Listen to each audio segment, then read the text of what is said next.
الحمد لله وكفى وسلام على عباده الذين اصطفى أما بعد وقال الله تعالى فأعوذ بالله من الشيطان الرجيم بسم الله الرحمن الرحيم يا أيها الذين آمنوا إنما الخمر والميسر والأنصاب والأزلام رجس من عمل الشيطان فاجتنبوه لعلكم تفلحون إنما يريد الشيطان أن يوقع بينكم العداوة والبغضاء في الخمر والميسر ويصدكم عن ذكر الله وعن الصلاة فهل أنتم منتهون وقال النبي صلى الله عليه وسلم لا تعودوا شراب الخمر إذا مرضوا ولا تسلموا على شربة الخمر صدق الله العظيم وصدق رسوله النبي الكريم ونحن على ذلك لمن الشاهدين والشاكرين والحمد لله رب العالمين۔ محترم بزرگ اور دوستو اور معزز سامعین کرام، آج میں آپ حضرات کی خدمت میں شراب نوشی کے متعلق چند باتیں قرآن و حدیث کی روشنی میں پیش کروں گا۔ ابھی جو میں نے آپ حضرات کے سامنے سورہ مائدہ کی چند آیتیں تلاوت کی ہے، ان آیات میں اللہ تبارک و تعالی شراب کی قباحت کو، شراب کی حرمت کو بیان فرما رہے ہیں، اور ایمان والوں کو مخاطب کر کے اللہ رب العزت فرماتا ہے یا ایھا الذین آمنوا انما الخمر والمیسر والانصاب والازلام، اے ایمان والو، شراب، جوا، مورتیاں اور جوئے کے تیر یہ سب کے سب ناپاک شیطانی کام ہیں۔ فَاجْتَنِبُوهُ لَعَلَّكُمْ تُفْلِحُونَ، لہذا تم ان سے بچو تاکہ تم کامیاب ہو جاؤ۔ انما يريد الشيطان ان يوقع بينكم العداوة والبغضاء، اور شیطان تو یہی چاہتا ہے کہ شراب اور جوئے کے ذریعے وہ تمہارے درمیان دشمنی اور بغض ڈال دے، اور تمہیں اللہ کی یاد اور نماز جیسی اہم عبادت سے تمہیں روک دے۔ بتاؤ، جب اس کی برائی تمہارے سامنے واضح ہو گئی کہ تم اب بھی باز نہیں آؤ گے؟ مسلمانوں، اللہ تبارک و تعالی نے ان آیات میں شراب کی حرمت کو بڑی حکیمانہ انداز میں بیان فرمایا ہے۔ شراب کی قباحت کو آپ اس سے بھی اندازہ لگا سکتے ہیں کہ اللہ رب العزت نے شراب کی حرمت کو بت پرستی کے ساتھ ذکر فرمایا ہے، گویا کہ یہ برائی شرک کے برابر ہے، اور اسے اللہ تبارک و تعالی نے نجس قرار دیا ہے، ناپاک قرار دیا ہے۔ پھر اللہ رب العزت نے اس کو شیطانی عمل بتلایا ہے، اس سے بچنے کو ضروری قرار دیا ہے، اور جو اس سے بچے گا گویا کہ اس نے کامیابی کو حاصل کر لیا، وہ کامیابی کی منزل کو طے کر لے گا جو ان تمام کی تمام برائیوں سے بچے گا۔ اور اس کا سبب بھی اللہ رب العزت نے واضح کر دیا کہ اس کے ذریعے سے شیطان تمہارے درمیان دشمنی اور بغض ڈالے گا، اور تمہیں نشے کا عادی بنا کر شیطان تم کو اللہ کی یاد اور نماز جیسی اہم عبادت سے روک دے گا۔ مسلمانوں، آج مسلمانوں کی بہت بڑی تعداد ایسی ہے جو شراب نوشی میں مبتلا ہے۔ آج موجودہ دور میں جن چند چیزوں نے ہمارے معاشرے کو ناقابل تلافی نقصان پہنچایا ہے اور انسانی صحت و قوت کو بالکل تباہ و برباد کر ڈالا ہے، ان میں شراب اور منشیات کی لعنت انتہائی نمایاں ہے۔ نوجوانوں کی بہت بڑی تعداد شراب نوشی میں مبتلا ہے اور ان کی تعداد میں اضافہ ہوتا ہی جا رہا ہے۔ میرے دوستو، شریعت اسلام نے شراب اور تمام کی تمام نشہ آور چیزوں کے استعمال کو کیوں حرام قرار دیا ہے؟ کیونکہ شراب پینے سے انسان نہیں رہتا، بلکہ وہ انسانیت کے جامے سے باہر آ جاتا ہے، بلکہ وہ حیوان بن جاتا ہے۔ پھر وہ سب کچھ کر گزرتا ہے جس سے انسانیت کو شرمسار ہونا پڑتا ہے۔ مسلمانوں، آج اسی شراب ہی کی بنا پر آج ہزاروں گھر تباہ و برباد ہو رہے ہیں، خاندانوں میں لڑائیاں ہو رہی ہیں، طلاقیں ہو رہی ہیں، زنا بالجبر کے واقعات پیش آ رہے ہیں۔ بلکہ جناب محمد رسول اللہ صلی اللہ علیہ وسلم نے آج سے 1400 سال پہلے ہی آپ صلی اللہ علیہ وسلم نے ارشاد فرما دیا تھا، الخمر ام الخبائث، کہ شراب تمام برائیوں کی جڑ ہے۔ کیونکہ شراب پینے کے بعد انسان کی جو عقل ہے وہ ختم ہو جاتی ہے، اسے ہوش و حواس نہیں رہتا کہ وہ کیا کر رہا ہے، اور ہو سکتا ہے کہ وہ نشے کی حالت میں اپنی بہن کے ساتھ منہ کالا کر لے یا اپنی ماں کی عزت پر ہاتھ ڈال دے۔ وہ کر سکتا ہے کیونکہ اسے ہوش و حواس نہیں ہے۔ اسی لیے آپ صلی اللہ علیہ وسلم نے کہا کہ شراب تمام برائیوں کی جڑ ہے۔ بلکہ دوسری روایت میں آپ صلی اللہ علیہ وسلم نے ارشاد فرمایا، الخمر ام الفواحش، کہ شراب تمام بے حیائیوں کی جڑ ہے۔ آج اگر ہم غور کریں کہ جو اتنی زیادہ زناکاری اور بے حیائی عام ہو رہی ہے، اگر ہم غور کریں تو اس میں ہم کو نظر آئے گا کہ شراب اور نشے ہی کی بنا پر یہ سب برائیاں زیادہ ہو رہی ہیں۔ کیونکہ شراب پینے کے بعد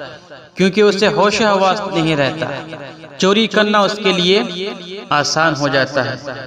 اسی لیے جناب محمد رسول اللہ صلی اللہ علیہ وسلم نے ارشاد فرمایا کہ شراب تمام بے حیائیوں کی جڑ ہے۔ بلکہ آپ صلی اللہ علیہ وسلم نے یہاں تک ارشاد فرمایا، وَلَا يَشْرَبُ الْخَمْرَ حِينَ يَشْرَبُوهَا وَهُوَ مُؤْمِنٌ، کہ شرابی شراب پیتے وقت مومن نہیں رہتا۔ حدیث کی تشریح کرنے والوں نے لکھا ہے کہ جو شراب پینے والا ہے، اگر وہ شراب کو حلال سمجھ کر پیتا ہے تو وہ حقیقتاً ایمان کی دولت سے محروم ہو جائے گا۔ لیکن وہ اگر شراب کو حرام سمجھ کر پیتا ہے اور یہ سمجھتا ہے کہ شراب پینا حرام ہے لیکن پھر بھی پیتا ہے، تو وہ حقیقتاً ایمان سے محروم نہیں ہوگا، بلکہ ایمان کا جو نور ہے، ایمان کا جو کمال ہے وہ اس کے دل سے نکل جائے گا۔ اور مسلمانوں، جس کے دل سے ایمان کا نور نکل جائے، جس کے دل سے ایمان کا کمال نکل جائے، پھر اس کے لیے زنا کرنا بھی آسان ہو جاتا ہے، ریپ کرنا بھی آسان ہو جاتا ہے، چوری کرنا بھی آسان ہو جاتا ہے، کیونکہ اس کے دل سے ایمان کا جو نور ہے، ایمان کا جو کمال ہے، وہ اس کے دل سے نکل چکا ہے۔ تو اسی لیے جناب محمد رسول اللہ صلی اللہ علیہ وسلم نے ارشاد فرمایا کہ شرابی شراب پیتے وقت مومن نہیں رہتا ہے۔ بلکہ میں نے جو آپ حضرات کے سامنے خطبے میں جو حدیث پڑھی تھی آپ صلی اللہ علیہ وسلم نے ارشاد فرمایا لا تعودوا شراب الخمر اذا مریضوا ولا تسلموا على شربت الخمر، جب شرابی بیمار ہو جائے تو اس کی عیادت مت کرو، نہ اس کو سلام کرو۔ اندازہ لگاؤ مسلمانوں، حالانکہ آپ صلی اللہ علیہ وسلم نے خود حکم دیا ہے کہ اگر کوئی شخص بیمار ہو جائے تو ان کی عیادت کرنی چاہیے، اور خود آپ صلی اللہ علیہ وسلم نے یہ حکم دیا ہے کہ سلام کو پھیلاؤ۔ لیکن کیا وجہ ہے کہ آپ صلی اللہ علیہ وسلم شرابی کی عیادت کرنے سے، اس کو سلام کرنے سے منع فرما رہے ہیں؟ یعنی گویا کہ اس کی سزا یہی ہے کہ اس سے بائیکاٹ کیا جائے۔ تو مسلمانوں، ہمیں سچے دل سے توبہ کرنی ہے شراب سے کہ ہم شراب نہیں پئیں گے، بلکہ آپ صلی اللہ علیہ وسلم نے لعنت فرمائی ہے ان لوگوں پر جو شراب بیچنے والے ہیں یا شراب بنانے والے ہیں، بلکہ ایسے 10 لوگوں پر آپ صلی اللہ علیہ وسلم نے لعنت فرمائی ہے کہ جو لوگ شراب بناتے ہیں، بلکہ پہلا شخص وہ ہے کہ جو بذات خود شراب بنانے والا ہے، دوسرا وہ ہے کہ جو شراب بنوانے والا ہے، اور تیسرا شخص وہ ہے کہ جو شخص شراب فروخت کرنے والا ہے، شراب خریدنے والا ہے، شراب اٹھا کر لے جانے والا ہے، یا جس کی طرف شراب لے جایا جا رہا ہے، شراب کی قیمت کھانے والا، شراب پلانے والا، شراب پینے والا، ان تمام لوگوں پر آپ صلی اللہ علیہ وسلم نے لعنت فرمائی ہے۔ تو جناب محمد رسول اللہ صلی اللہ علیہ وسلم نے بہت تاکیداً یہ حکم دیا ہے کہ ہم اپنے آپ کو شراب سے بچائیں، نشے سے بچائیں، بلکہ جب آپ صلی اللہ علیہ وسلم نے صحابہ اکرام کو حکم دیا کہ اللہ رب العزت نے شراب کو حرام کر دیا، تو کتابوں میں آتا ہے کہ مدینے کی گلیوں میں شراب ایسی بہ رہی تھی، نالیوں میں پانی کی جگہ شراب بہ رہا تھا۔ حالانکہ مدینہ منورہ میں اس زمانے میں شراب پینا ایک عام ماحول تھا، لیکن جب اللہ تبارک و تعالیٰ کا حکم آیا، تمام کے تمام صحابہ اکرام نے ایک دم شراب کو چھوڑ دیا۔ تو مسلمانوں، ہمیں شراب اور تمام کی تمام نشہ آور چیزوں سے سچی دل سے توبہ و استغفار کرنی۔ میں آپ کو ایک واقعہ سناتا ہوں، اور یہ واقعہ حدیث کی ایک کتاب ہے نسائی شریف، اس کتاب میں اس واقعے کو نقل کیا گیا ہے، اور یہ واقعہ جناب محمد رسول اللہ صلی اللہ علیہ وسلم صحابہ اکرام کے درمیان بیان فرما رہے ہیں۔ آپ صلی اللہ علیہ وسلم نے ارشاد فرماتے ہیں کہ پچھلی امتوں میں ایک عبادت گزار آدمی تھا، ایک اللہ کا ولی تھا جو عورتوں سے بالکل الگ رہتا تھا۔ ایک بدکار عورت اس بزرگ کے پیچھے لگ گئی، اس نے اپنے باندی کو اس کے پاس بھیجا اور کہلوایا کہ کسی معاملے میں آپ کی گواہی کی ضرورت ہے۔ چنانچہ وہ اس بہانے سے اس شریف آدمی کو اپنے گھر کے اندر لے گئی۔ جیسے ہی وہ اللہ کا ولی اس گھر میں داخل ہوتا ہے، دروازہ بند کر دیا جاتا ہے۔ وہ اللہ کا ولی دیکھتا کیا ہے کہ خوبصورت عورت بیٹھی ہوئی ہے، اس کے پاس شراب کا مٹکا بھی رکھا ہوا ہے اور ایک کمسن بچہ بھی ہے۔ اس عورت نے اس عابد سے کہا، اس اللہ کے ولی سے کہا کہ میں نے یہاں آپ کو کسی معاملے میں گواہی کے لیے نہیں بلوایا ہے، بلکہ میں نے آپ کو اس لیے بلوایا ہے کہ آپ کو یہ تین کاموں میں سے کوئی ایک کام کرنا پڑے گا، یا تو آپ کو شراب پینی ہوگی، یا تو اس بچے کو قتل کرنا پڑے گا، یا پھر آپ کو میرے ساتھ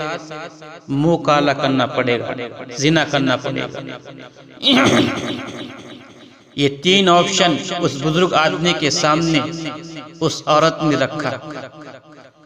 پھر اس عورت نے کہا کہ اگر یہ تین کاموں میں سے کوئی ایک کام اگر تم نہیں کرو گے تو میں شور مچاؤں گی اور تمہیں لوگوں کے سامنے رسوا کر دوں گی، تمہاری عزت کو تار تار کر دوں گی۔ تو چنانچہ وہ اللہ کا ولی اپنی عزت کو بچانے کی خاطر، رسوائی سے بچنے کی خاطر، اس نے یہ سمجھا کہ قتل کرنا یقیناً بہت بڑا گناہ ہے اور زنا کرنا بھی بہت بڑا گناہ ہے۔ اس نے شراب کو ان دونوں گناہوں کے مقابل نسبتاً کم خطرناک سمجھا اور اس نے شراب پینے کو منظور کر لیا۔ چنانچہ وہ شراب کا ایک جام پیتا ہے۔ شراب کا جام پینے کے بعد پھر وہ اس قدر مست ہو جاتا ہے اور نشہ اس کے اوپر اس قدر چھا جاتا ہے کہ پھر اس نے نشے کی حالت میں بچے کو بھی قتل کر دیا اور زنا بھی کیا۔ تو مسلمانوں، شراب کی عادت انسان کو اسی طرح رسوا کرتی ہے۔ میں آپ کو امریکہ کی ایک رپورٹ پیش کرتا ہوں۔ ایک مرتبہ 1996 میں امریکہ میں یہ جائزہ لیا گیا، یہ سروے کیا گیا کہ ایک دن میں ریپ کے کیس کتنے پیش آ رہے ہیں۔ چنانچہ 1996 میں جب سروے کیا گیا، ایک دن میں امریکہ میں 2713 ریپ کے کیس پیش آنے لگے ایک دن، اور ان میں جو اکثروں کی تعداد جن کی پائے گئی وہ شراب والے تھے، یعنی جنہوں نے شراب کی حالت میں، نشے کی حالت میں انہوں نے یہ کارنامے انجام دیے، یعنی ریپ کے کارنامے انجام دیے۔ اور امریکی معاشرے کی صورتحال تو یہ ہے کہ ہر 12 میں سے ایک شخص اپنی محرم خواتین کے ساتھ زنا کے کیس میں ملوث ہے۔ یعنی یوں سمجھ لیجئے کہ 12 میں سے ایک مرد اپنی ماں کے ساتھ یا اپنی بہن کے ساتھ، یعنی جن کے ساتھ نکاح کرنا حرام ہے، ان کے ساتھ زنا کے کیس میں ملوث ہے۔ تو مسلمانوں، شراب اتنی خطرناک ہوتی ہے کہ شراب پینے کے بعد انسان کو ہوش حواس نہیں رہتا کہ وہ کس کے ساتھ بدتمیزی کر رہا ہے یا وہ کس کو گالی دے رہا ہے، یا سامنے اس کی ماں بیٹھی ہوئی ہے یا بہن بیٹھی ہوئی ہے، اس کو کچھ فرق محسوس نہیں ہوتا۔ کیوں؟ کیونکہ شراب پینے کے بعد عقل چھن جاتی ہے، اس کو ہوش حواس نہیں رہتا۔ اسی لیے جناب محمد رسول اللہ صلی اللہ علیہ وسلم نے ارشاد فرمایا کہ شراب تمام بے حیائیوں کی جڑ ہے۔ تو مسلمانوں، ہمیں شراب سے سچے دل سے توبہ و استغفار کرنی ہے، اور خصوصاً اپنی اولاد کی صحیح تربیت کرنی ہے، دھیان رکھنا ہے۔ ہو سکتا ہے کہ اگر آپ کا لڑکا شرابیوں کے ساتھ بیٹھنے لگے گا تو ایک دن یہ ہوگا کہ آپ کا لڑکا بھی شراب پینے والا بن جائے گا۔ تو اسی لیے مسلمانوں، اپنی اولاد کی صحیح تربیت کرو، نوجوانوں کو نشہ اور شراب سے روکنے کی کوشش کرو۔ بہرحال جو باتیں کہی گئی اور سنی گئی، اللہ رب العزت ہم سبوں کو عمل کرنے کی توفیق عطا فرمائے۔ وما علینا الا